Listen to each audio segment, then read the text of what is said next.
Celtic Myths and Legends by T.W. Rolleston. Chapter 5 Tales of the Ultonian Cycle. The Rousing of Ulster.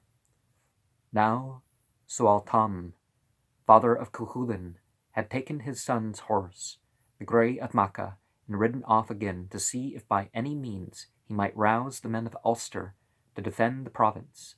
And he went crying abroad, "The men of Ulster are being slain, the women carried captive, the kin driven." The kine driven? Yeah. The kine driven. Yet they stared on him, stupidly, as though they knew not of what he spake.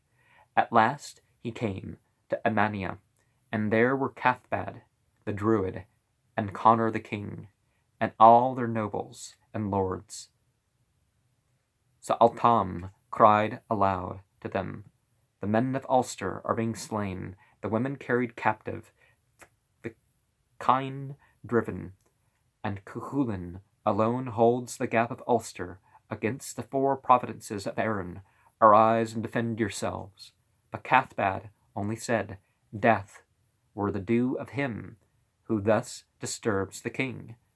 And Conor said, "Yet it is true what the man says." And the lords of Ulster wagged their heads and murmured, "True indeed it is."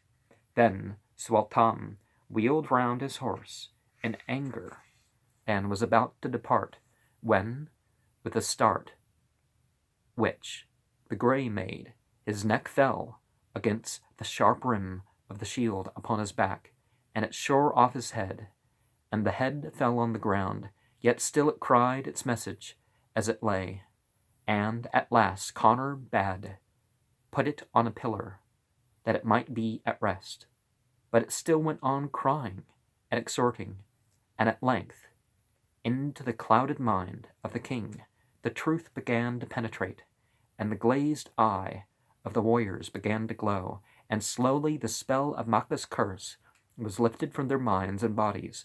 Then Conor rose and swore a mighty oath, saying, "The heavens are above us, and the earth beneath us, and the sea is round about us, and surely unless the heavens fall on us, and the earth gape to swallow us up, and the sea overwhelm the earth, I will restore every woman to her hearth, and every cow to its byre."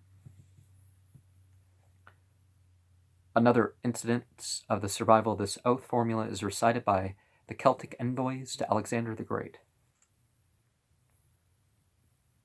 His druid proclaimed that the hour was propitious, and the king bade his messengers to go forth on every side and summon Ulster to arms, and he named to them warriors long dead as well as the living, for the cloud of the curse still lingered in his brain. With the curse now departed from them, the men of Ulster joyfully flocked to the summons, and on every hand there was grinding of spears and swords, and buckling on of armor, and harnessing of war chariots for the rising out of the province. One host came under Conor the king, and Celtcar, son of Ithachar, Hornskin, from Emania southwards, and another from the west, along the very track of the host of Mav. And Conor's host fell upon 80 of the men of Erin in Meath,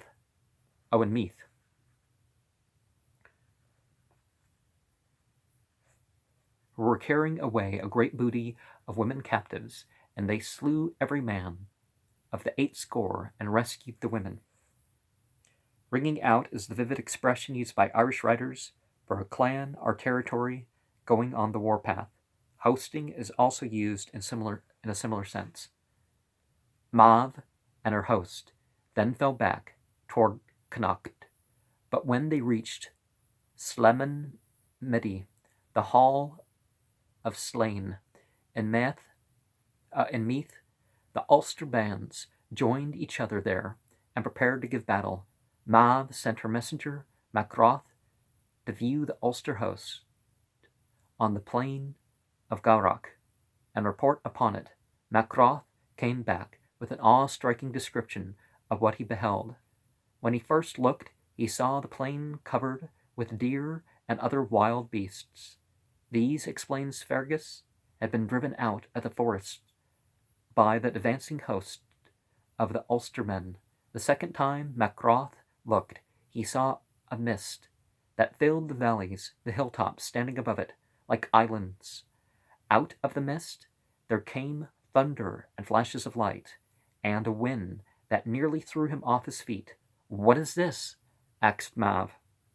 And Fergus tells her that the mist is the deep breathing of the warriors as they march, and the light is the flashing of their eyes, and the thundering is the clangor of their war cars, and the clash of their weapons as they go to the fight.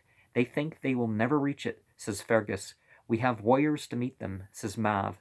Ye will need that, says Fergus, for in all Ireland, nay, in all the western world, to Greece and Scythia, and the tower of Bragon, and the isles of Gades, there live not who can face the men of Ulster in their wrath. A long passage then follows, describing the appearance and equipment of each of the Ulster chiefs.